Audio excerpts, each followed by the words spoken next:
Hey everyone, and welcome to the Millennial Motivation Podcast with me, James Hackney. Let's get inspired and let's get motivated.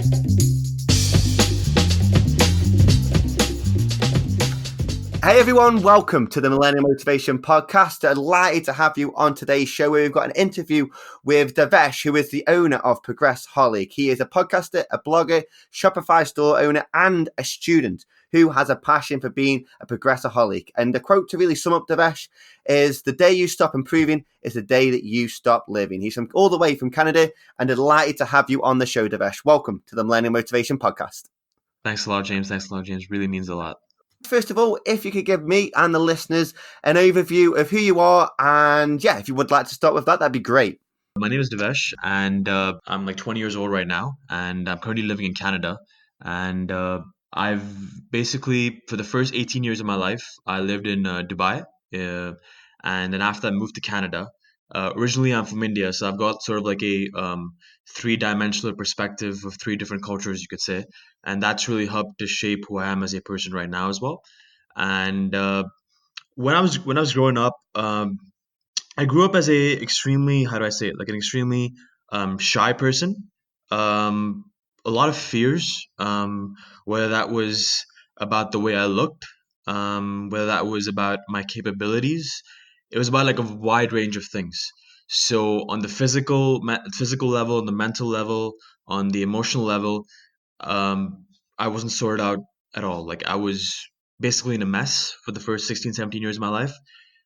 It wasn't like I lived like a bad life. Like my parents provided me with everything that I could ask for, and they were great parents to have.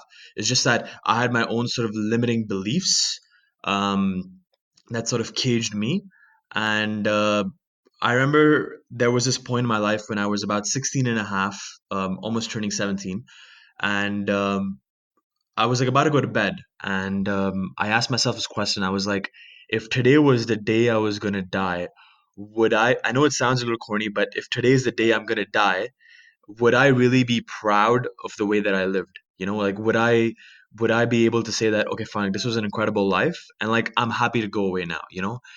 And the answer was definitely no, like a big, big no. And that was when I realized that like something definitely has to change. Whether that is in every single aspect of my life, something has to change. And because I felt like I was sort of in this comfort zone for the first, that 16, 17 years of my life. And I wasn't willing to sort of get out of this comfort zone. And I was like, the first way to sort of, jumpstart this process of self-development and this transformation was to work on sort of my physical body.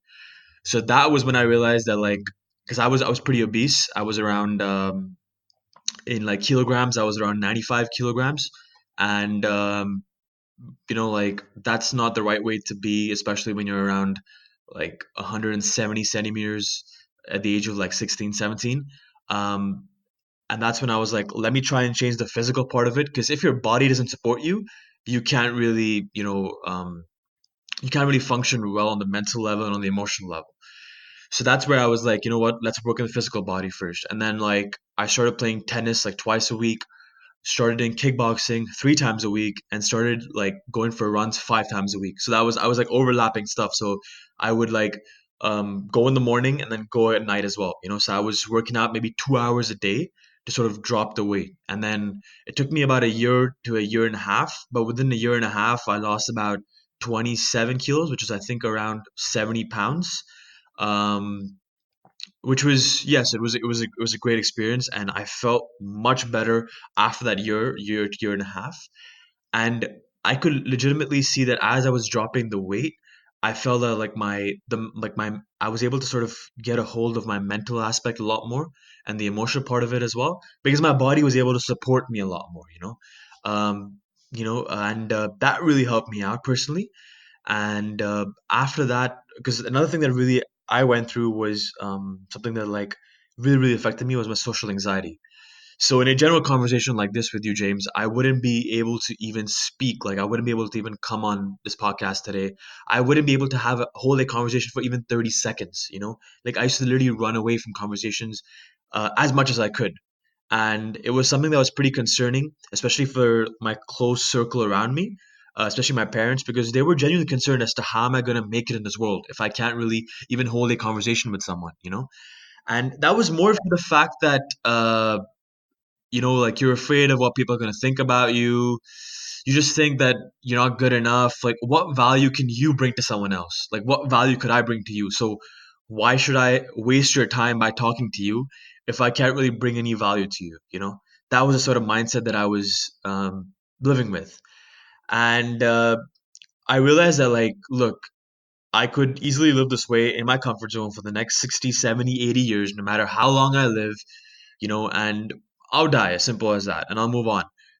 But I mean, there is like I decided that I was like, I at least need to try it. I at least need to try it. Worst come to worst, I'll fail, but I need to try to get over this fear. Worst come to worst, I'll just go back to the way I'm living right now.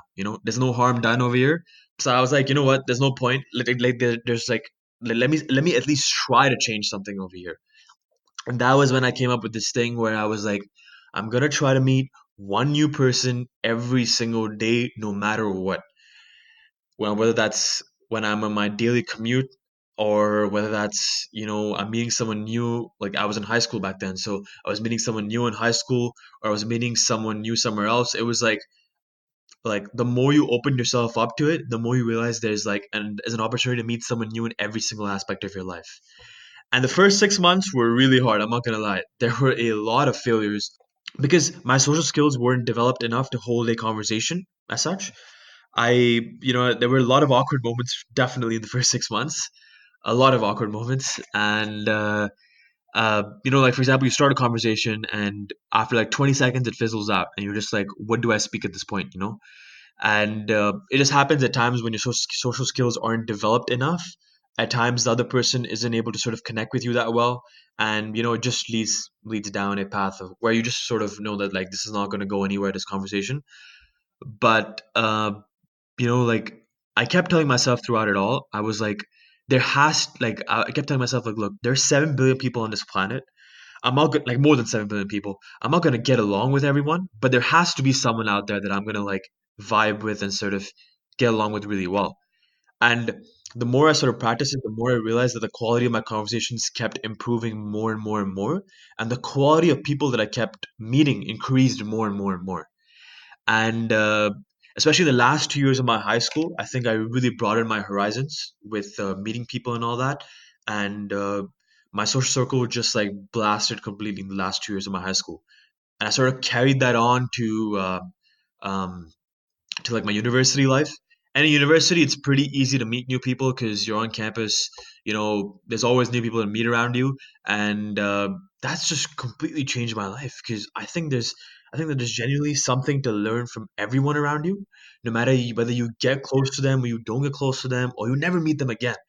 But there's something genuinely amazing to learn from every single person around you, and that realization sort of pushed me even more to sort of get to know more and more people into my life. And yeah, I mean, like, just connect with people on a emotional level, on a mental level, and just because like the more you put yourself out there, the more you realize that there's some incredible people out there, and you just sort of like, from it becoming like a chore, or from it becoming like a thing where like you're forced to like speak to people, it sort of becomes like you love to speak to people. And I genuinely hope for that transition to happen to everyone around me.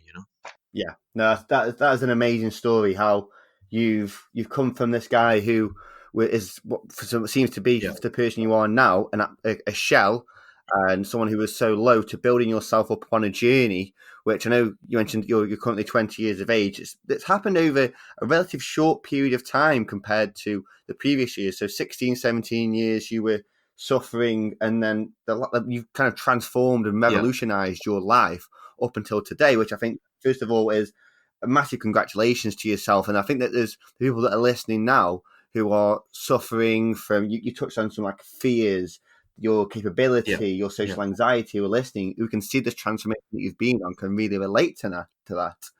There's actually one thing that I picked up on. So what I'll do is I love the one new person every single day. I think that's incredible, which I'll touch on a little bit later. But there's one actually key point that I picked up from that you said that for the first 16 to 17 years that you were suffering from, kind of, you were shy, you were fearful, you were your capability, you had social anxiety, and you kind of low confidence, Yeah. low self esteem.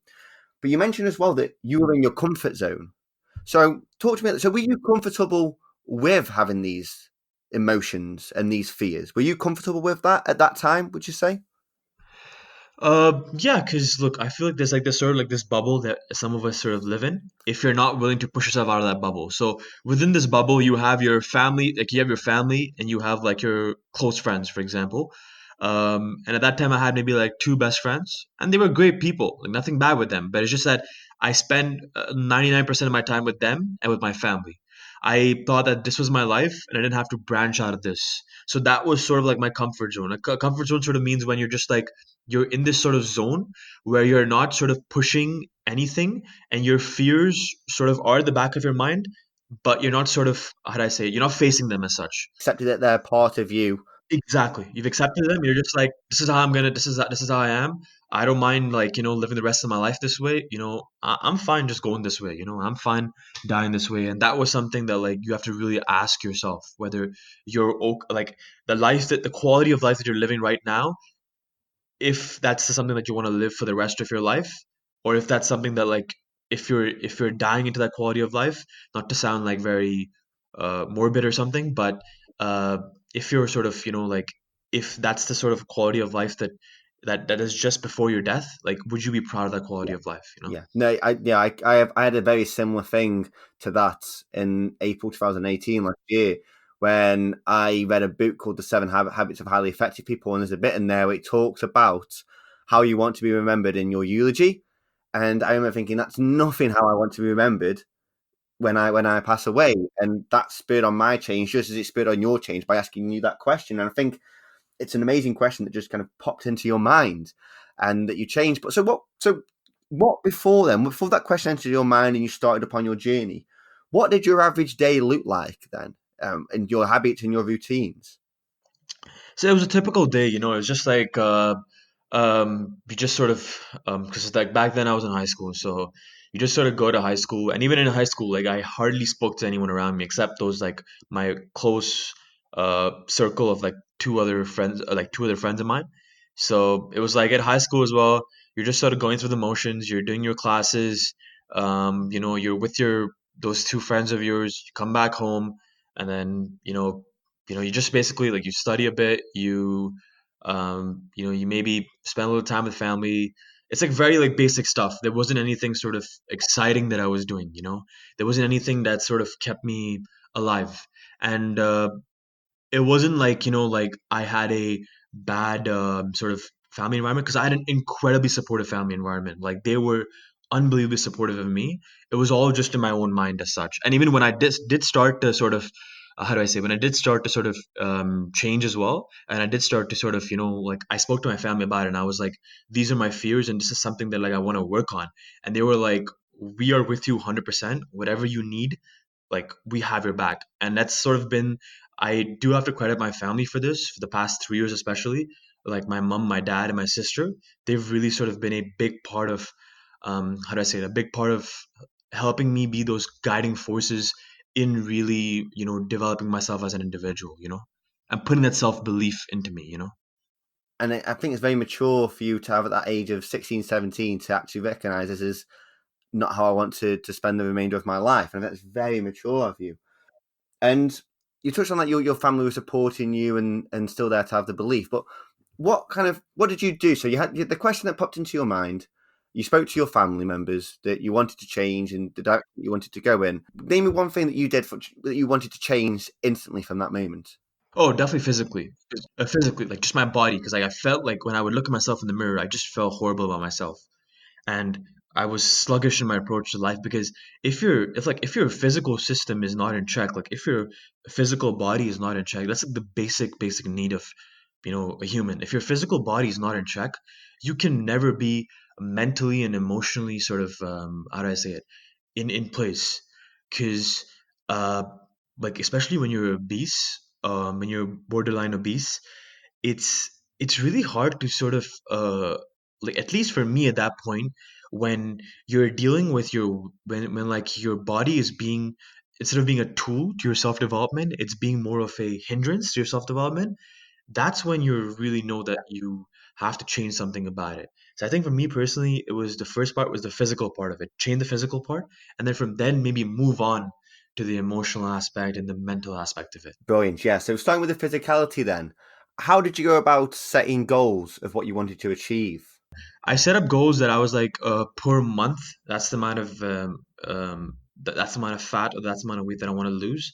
So per month, I was trying to lose around because I was pretty heavy. So the first like if like in the starting of when you're going a weight loss journey, it's really easy to lose the weight. The first 5 to 10 kilos or pounds, they drop really fast normally, you know. So I was like per month for the first couple of months per month, I would try to lose about 5 kilos, which is around I think 13 pounds. Um, and I was able to keep on that because what was happening was when I started off, I was like, let me at least give myself a month. Give myself a month to like this whole process of like crazy physical activity and like cutting out all the sort of junk food from my life. And I was like, let me give myself a month. After a month, I'll see how it goes, and then from there, I'll see whether I want to continue or not. So when I gave myself the first month, and after the first month, a couple of people around me started saying, "Hey, like you're looking a little thinner. You're looking a little better. You're looking a little more, like you're looking more fresh, more active." And that sort of was like a how do I say it? Like a spring that like just propelled me to continue on to this journey of like keep losing more and more and more weight. You know? Yeah, no, no, that's great because I think I read something that people after when you start to lose weight, and even if you're starting to tone up and start to build muscle, I think it's something. I think it's like 12 weeks to other people see the difference, or in 20 weeks for you see the difference. Yeah, So people notice. I don't know if that's yeah, accurate, but I think people see the difference in you before you see the difference in yourself. And I can imagine you had some. exactly. And what kind of challenges did you face during that first month and the first few months? Yeah, sure. So it was, I'd say for me, it was the food part especially. I see a lot of junk food, so like McDonald's like twice a week, you could say. Yeah, and it was something really hard for me to cut. I'm not gonna lie. Look, I didn't have any sort of like drastic diet change because I believe like yeah, sure, it's good to diet, but at the same time, like you need to have a lifestyle conducive to something that you can live in the long term.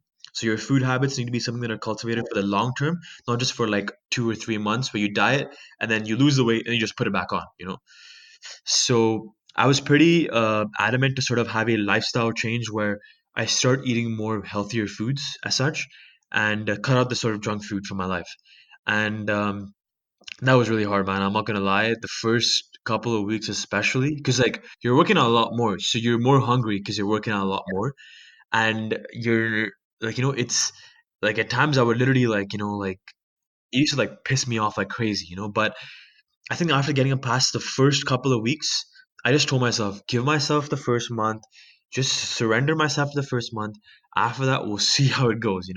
And after I got past that first month, honestly, when you get that encouragement from your peers and from your family, it really pushes yourself to realize that like I can't be a slave anymore to like food and all these other sort of things. It's not like right now like my diet's perfect. I still eat like I still give myself a break at times, but it's a lot more in moderation. It's a lot more in moderation. I think that's really credit to you as well because we hear these people who go on these crash diets, and as something that Tony Robbins talks about is about when you do something that's in pain. So if you were to just cut out and stop eating, and you were to drastically change your diet, when you've lost that weight, people go, "Oh, well, I've lost all this weight now," and they go back to their old habits and their old routines. And I think it's all about replacing the the bad habits for these good habits and habits that you enjoy. So you started to eat more veg, but you still allowed yourself some time to go to have the odd McDonald's, to have the odd treat. And I think that's you were already building your lifestyle for the future. Because I can imagine there was times when you might have think, "Do you know what, I might just go get McDonald's, or I might just go get a fast food meal." And you had that voice in your mind that was telling you to listen, give yourself a month, give yourself a month. Was there anything else that you did to reinforce that at all and that message? But yeah, at the same time, I was like this has like something has to change at the same time. Like like we spoke about it. I was like something has to change, otherwise I'm basically gonna live like this for the rest of my life. And that also sort of like kept me going in the back of my mind. Because I was like, if I don't succeed at this, I'm basically gonna live the same way until I die.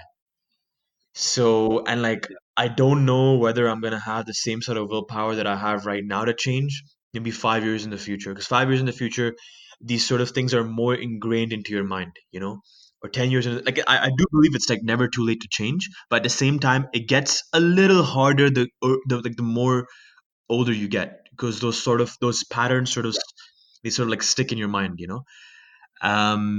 But I was at an age where I could still sort of mold and change my patterns, not easily, but at a much more faster pace. That's why maybe I was able to sort of get those, have that sort of drastic change within like 3 to 4 years. You know, and that was something that like I really like spoke to myself. I was like I don't have a choice. I need to get past this first month, and then we'll see how it goes, because I really, really, I was desperate to change something in my life. Like, I was genuinely desperate to change something in my life. And that when you're desperate, when you're genuinely that desperate to improve and change something about yourself, I don't think anything can really stop you when like you have that sort of that focus that like something has to change. Yeah, so you committed yourself full force to this Hundred change percent, hundred physically percent. and then mentally as well. Brilliant. So you went from changing your physicality and a big, big change in that. So how did you begin building your confidence, building your self belief, getting over the fears? How did you start by starting that area of your life? For the fears especially, it was a social anxiety part of it, um, because I really wasn't confident in myself, and the self confidence was really, really lacking. I felt like that was something that was um, really it's something that like I really, really lacked. Even after I lost the weight, I think that was the biggest revelation for me. What areas did you suffer lack of confidence in? Sorry to interrupt there. What areas did you suffer the lack of confidence in? Sure, sure, sure, sure. So, it was in my in my physical appearance, in my sort of mental aspect as well. Like, can I bring any value to anyone around me? Like, why would anyone want to be interacting with me? Like, what do I have to bring to you, for example? Like, would you be even interested in talking to me? Or like those are sort of thoughts that were circulating in my mind always. Like, I'm not good enough. Why would anyone even think about interacting with me when I'm just pretty boring? Just I'm a like this. I don't bring anything interesting to the table. And all those thoughts, and like the worst part is when, for example, you start with one of those thoughts, and then it just heads to like a downward spiral of like self-pity and negativity, and then you just move down and down and down that spiral, and it's really hard to get back up from there. And that was something that like really, really plagued me personally. I don't know where it sort of came from, but it was something that I really tended to suffer with a lot. And what really helped me out, I think, like this happened to me, and this is something that like I hope some of your readers, some of your listeners benefit from as well. Is that a lot of people think, okay, when they lose the weight, or they'll lose like they improve their physical bodies, the mindset automatically changes. It does help you to change your mindset, but it doesn't automatically change. I clearly remember once I was sitting down next to one of my friends, and she was sitting down next to me, and so I lost all the weight, and she was like, "Oh, like it's really cool you lost all the weight, but now you've become too skinny." you know? And I was like, wait a second, You can't wait a win. second. I was like, wait a second. I have put in all this hard work to just be called skinny now? And I was like, this does not make any sense? Like, I genuinely thought I'd lose all the weight.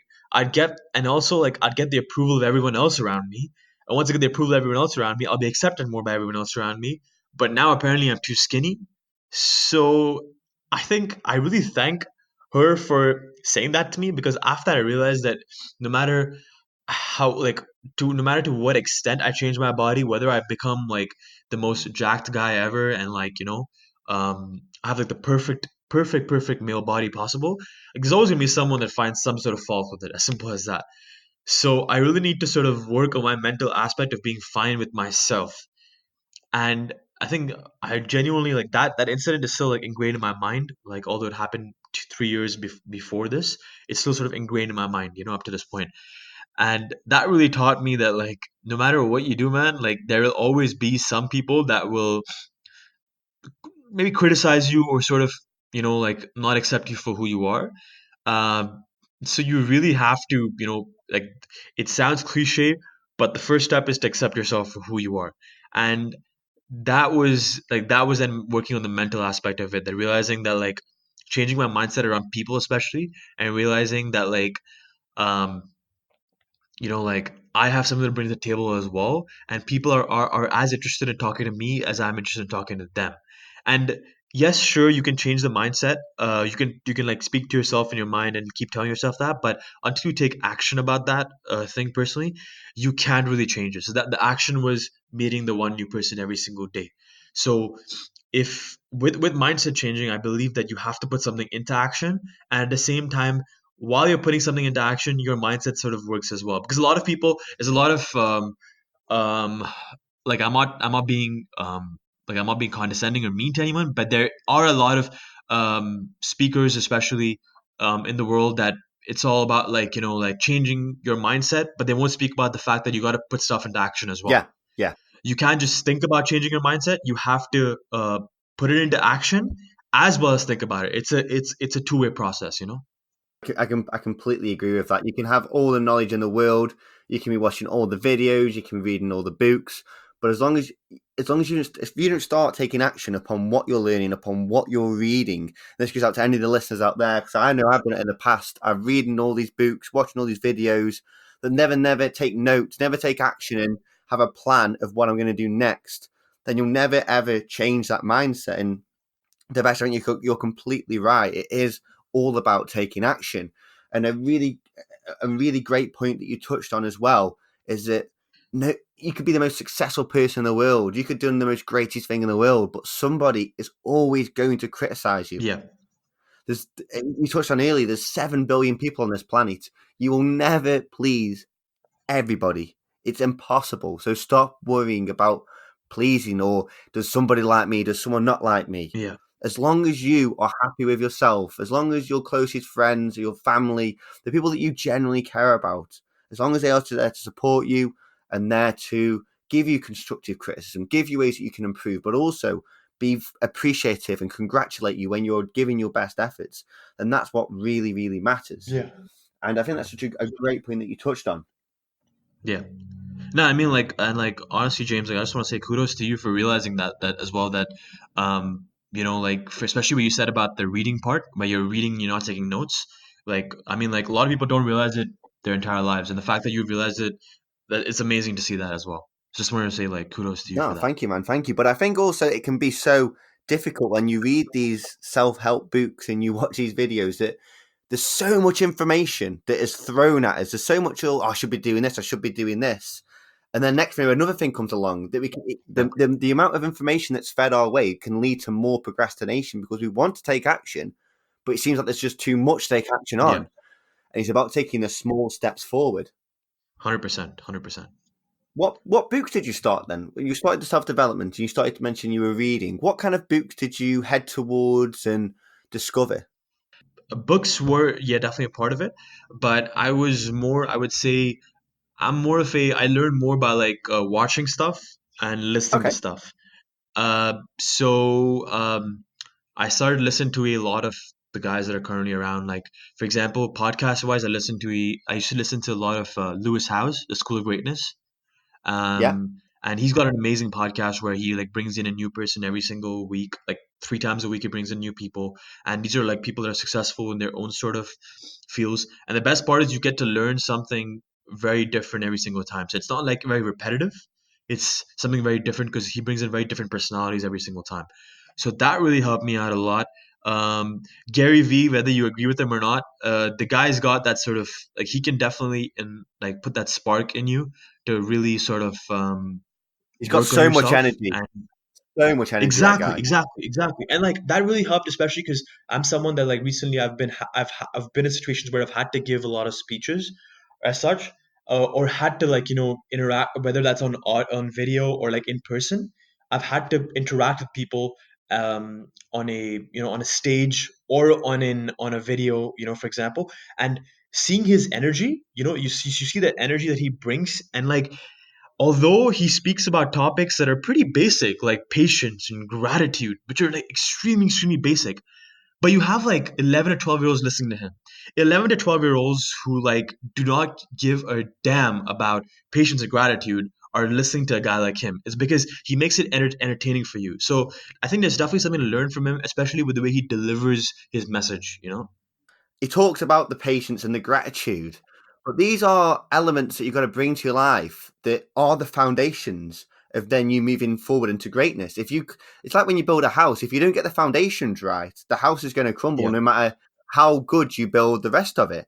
And the exactly. patience, gratitude, building self confidence, building self belief.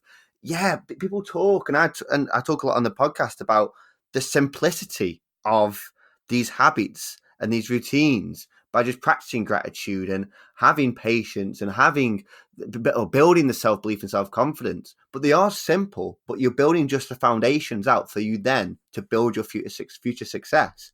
100%. 100%. How did you kind of build them foundations? You mentioned you built your self confidence. How did you build the self belief to then go on to build the website, start podcasting? Yeah, so the thing was that one thing that really helped me out, so it's a quote that Progressaholic is based on that I think really applies to my life, is the day you stop improving is the day you stop living. So I remember you mentioned this, that for over 3 to 4 years I've been able to, whatever, develop extremely fast. But that was because like I treated every day as an opportunity to sort of develop in some aspect or not. There's always something to learn from your surroundings. There's always something to pick up and implement into your life. So I think when you're treating every single day with that much value, it really helps you to sort of speedline your progress, or move ahead much more faster. Um, so that was something that really helped me out, was where I looked at it. I was like, every single day there is some way that I can improve from the day before. It doesn't have to be something like crazy where like one day I'm an introvert, the next day I'm an extrovert. It has to be a much more gradual process, but there has to be something that I can pick up that could help me out from today to yesterday.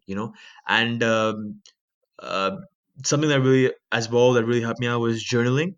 I haven't been like, I've been on and off with journaling, but whenever I have been on with it, it has really helped me out to sort of look at my thought process and see how I'm sort of approaching um, different parts of my day, and how I can approach that better. For example. Yeah, yeah. No, I completely understand that. And how, because I know something that I've struggled with is you mentioned that every single day that you want to learn something new and you want to self develop and move forward. How do Yeah. you, with all the massive information that's out there, and all when you go into you have to go into YouTube and listen to these podcasts of how to make money online, how to make money doing this, how to build confidence. There's so much information out there. How did you set right? This is what I'm going to concentrate on. Did you have like a weekly kind of goal where you would watch videos based on one certain topic, or you would Yeah. spend a Yeah. month on a certain topic? How did you plan out what you would learn? Yeah, so I was really happy you brought this up, because this lines up again with something that we all should strive for: mentors.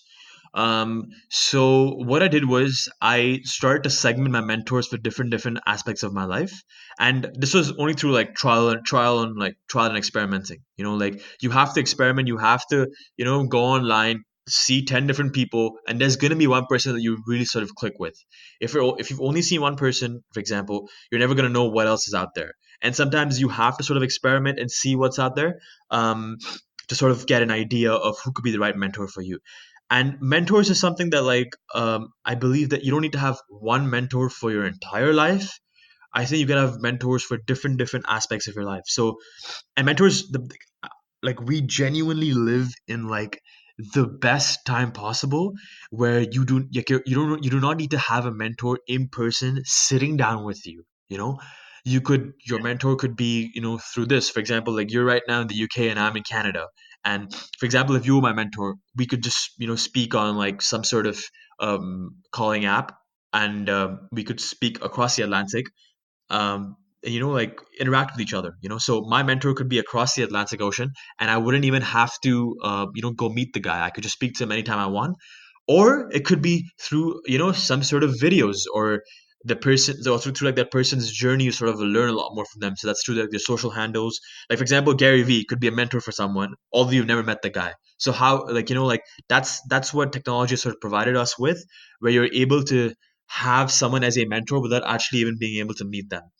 So I started to segment my mentors in different aspects. So whether that was into spirituality, whether that was into my relationships, whether that was into the social aspect of things, whether that was into confidence building. Um, so for different aspects, I started to schedule my like sort of like branch out my mentors into different aspects. And what happened was, when you're focused about every single one thing, it definitely helps you out in the short run and in the long run as well. Yeah, yeah. And I was thinking of a question of asking you, kind of, just to name some names of different mentors in different areas. So you mentioned spirituality, I can't say the word, spirituality, kind of motivation, different mentors. But what I want to kind of think is, I was going to ask that question, but I want the listeners to actually go out and find these people instead of kind of you sharing names, because you mentioned you there's no numerous different mentors in different areas, and what suits you might not suit somebody else. I'm going to pose it to the listeners. I'm not going to ask the question on kind of mentors of who you would recommend, to go and experiment, go and find out, spend a couple of weeks seeing who suits your personality, seeing who suits your goals, and then identify them as your mentor. Because it can be easy for you to just provide the guys who helped you, and maybe we can touch on it kind of later on in another podcast when we work, or I could share them online. But I think it's really good to experiment with these people, to find what suits your personality and to find what suits your goals and where you want to go in life. I don't know if you agree about that. Yeah, 100%. I completely agree with that. You have to, this is your own journey in the end. Yeah, yeah, spot on. This is your own journey, and you got to embark on your own. Brilliant, yeah. And did that help you then to build the confidence, build the self belief to then move into creating the podcast? And you mentioned you've also got the Shopify store as well. Is that correct? 100%. Yes. That definitely helped me to sort of have the belief to, uh, start my own business. And I get it, I guess at a decently young age, but I think it's never too young or never too old to start anything. You can start something at the age of 10, you can start something at the age of 100. Doesn't really matter. But it definitely helped me to sort of, because like for like what I had, the transformation that I had, and the quality of life that like the way I've able to improve the quality of my life, I really, really wanted to give back and somehow benefit the other people around me. So even if one person can learn something from my journey before I pass away, like before I pass away from this life, I'm more than happy. Like, like I I think like that again, like that sort of getting into spirituality as well sort of helped me change my mindset on life, where I realized, yes, there's stuff like money and materialistic things are definitely important, but like, what is your purpose on this earth, and how can you serve others and genuinely bring value to people around you? And that sort of mindset change from just making money to actually making a difference in this planet, leaving this planet maybe just a little better than when I came in, or at least die trying. um you know that sort of mindset shift really has helped me out to feel a lot more fulfilled with my life. And I have to credit certain spirituality, like mentors in my spirituality sort of journey, that have really helped me out. And if you want, we can get more into that as well. Yeah, definitely, definitely. Well, I was going to draw the podcast to a close here now, but I think what I would love to do is to get you back on the podcast, because there's so many areas that I want to touch on in regards to your mentors and spirituality, how you um, kind of built the habits and routines to bring this into your life. And I think you've got so much more to give. So we definitely could get you on the podcast another time. I'd only ask towards the end of the show for the guests to kind of name one habit that really helped them, and something that they do on a daily basis that keeps them in that direction. And I feel that your habit may be like one new person every day. Would that be right? Yeah, yeah, sure. I mean, we could definitely put that in. We could definitely talk about that. That's something that's really helped me out. So I would definitely recommend that for anyone who's, um, if you want to fall in love with talking to people and just meeting people, because people around you can genuinely bring a lot of value to you, and there's a lot to learn. I mean, there are 7 billion people on this planet for a reason. I mean, it's not like you were put on this earth alone. You were put on this earth with a bunch of other people as well. So there has to be some sort of like you like there has to be some sort of reason for that, you know. It's not just like we're all sort of living our own lives. Like we're all connected somehow or the other. And the more you realize that, the more you come in with love as well, and the more you come in with sort of a passion to meet other people as well. Definitely, definitely. And if, let's say, there's a listener now out there who is wanting to implement this habit, someone out there is wanting to bring in this brilliant habit of speaking to somebody new every day, or just even speaking to somebody new, what three things would you say to that person to overcome the fear, the worry, the anxiety? Is there any kind of three steps that you'd give them of how to approach a new person? I'd say like three things for the mindset part of it, because that's the biggest sort of thing that really people suffer from. Look, when it comes to like an opening line of talking to someone, there's a bunch of stuff on the internet, and there's different ways that you can approach it. That's through trial and error. But the main thing is, if your mindset is in the right place, uh, the first thing to realize is that your value is not attached within that person approving of you or disapproving of you. That is so crucial.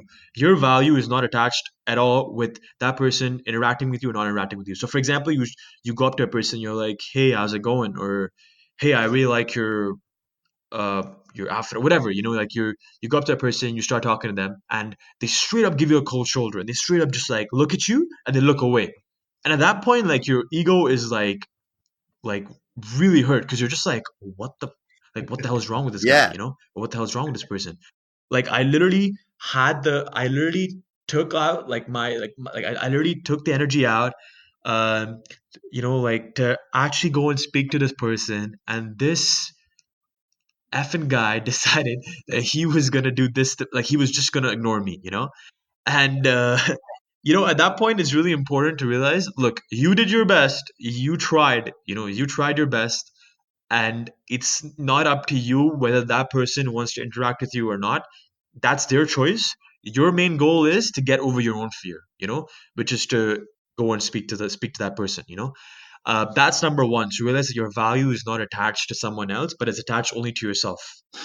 Number two, I would say, is that come with the mindset that people are willing to talk to you as much as you're willing to talk to them. And that is true. I've seen that. Like it's crazy to see that. But 80 to 90% of people are genuinely like happy to meet other high value, like other people who can bring some value to their lives. Like people genuinely like, whether like for example, there are certain people that I've seen, especially like when I'm in university right now, you know, I'm at a party, for example, and I see someone on the other side of the room or whatever, and that person seems like pretty antisocial. Doesn't seem like he or she wants to really talk to anyone, or seems like they really want to keep it themselves. But sometimes when you go and approach that person, and you realize that people around you, like it's so easy for us to judge by like the first appearance, that, oh, this person looks really mean, or this person looks like he or she doesn't want to be talked to, so I'm not going to say anything to that person, you know. But it is amazing to see like um how many people genuinely are interested in meeting new people. It's just that they don't want to take the first step. So you need to take the first step, you know. That's just how the world works. And of course, like if you're in like public transport, someone has headphones on, you don't want to sort of interrupt them. Like it's like a trial and error. You sort of realize like where you can sort of, you know, come in and speak to someone, and where you can't really speak to someone, you know. That's number two, to come in with a mindset that, like, you know, um, people are willing to meet you as much as you're willing to meet them. And number three that I would say is number three that I would say is that it is a process, and it is a journey, and it will happen at your own time. So for me, it took me a couple of years. For you, it could be a couple of months. Or for you, it could be like 5 6 years. It's going to be at the pace that you need, not at the pace that you want. That's so important to realize. Yeah. I'm going to repeat that again, just for if Yeah. anyone didn't get Please. that. It's going to be the pace that you need, but not at the pace that you want. Yeah, so that's something that really is something really important to realize, that it is a process. You will fail, especially the first few interactions will be rough, but you will get over that, and there is like a light at the end of the tunnel, to like say the least. Yeah. No, mate, they are 3 points that I think people can really, really kind of take on board and implement, because you've been so well explained. And I love the quote: the pace that you need, not necessarily the pace that you want. Perfect. No, really appreciate that. Then, if anybody listening, Thanks, man. them 3 points, I'm actually going to link into the show notes as well, so you can read through them for when you're putting them in practice. So thank you so much for that, Devesh. Well, before we leave, how can the listeners connect with you? So you can definitely connect with me on Instagram. That's where I'm most active. So my personal profile, it's at Devesh Devesh Tilokani Tilokani. That's my personal profile. If you want to check out our company, Progressaholic, that'd be great as well. So that's on Instagram at progress PROGRESS holics HOLICS. Definitely check us out. We tried our best to provide a lot of value in like either audio, video, or in written form. So that's either in podcast or in videos or in our blog. And yeah, I mean, like you can also find us on Facebook, Progressaholic, as well as our website, progressaholic.com. That's PROGRESSHOLIC.com. Yeah. Brilliant. Perfect. And what I'll do is I'll link to all them in the show notes as well. And I see also that you're giving away a free poster. Is that right? Online? Exactly. Yes. So we have a current promotion going on where we're giving away a free poster. So basically, you just got to cover the shipping, and we'll cover the cost of the poster. Amazing. And yes, millennials, first of all, thank you very much for coming onto the show and taking the time and speaking to us here at the Millennial Motivation Podcast. I am sure, 100% sure, we'll have you back and we can delve more into how you've managed to transform your life and your journey, because I feel like we've only just scratched the surface. No worries at all, man. And just want to say something to your listeners as well, guys. James is incredible, and I'm 100% sure you guys are getting insane value from him. And just keep listening to him, because I am sure that he can bring you unbelievable value. And James, just like, it's just incredible to see what you're doing here, and like it's incredible to meet like-minded individuals who are trying to make an impact in the world. So thank you so much for having me here, and I'm really, really happy to see what you're doing. I'm really, really happy. Mate, I don't deserve your kind words, but thank you. Brilliant. Well, thank you so much for coming on today. And millennials, remember, your habits and your routines all work towards your dreams. Thank you for listening to the Millennial Motivation Podcast. I hope you enjoyed today's show. If you could head over to iTunes and subscribe to the show, as well as leave us a rating, that would be amazing. And if you have any questions, head over to Instagram at Millennial Motivation Podcast and drop me a DM.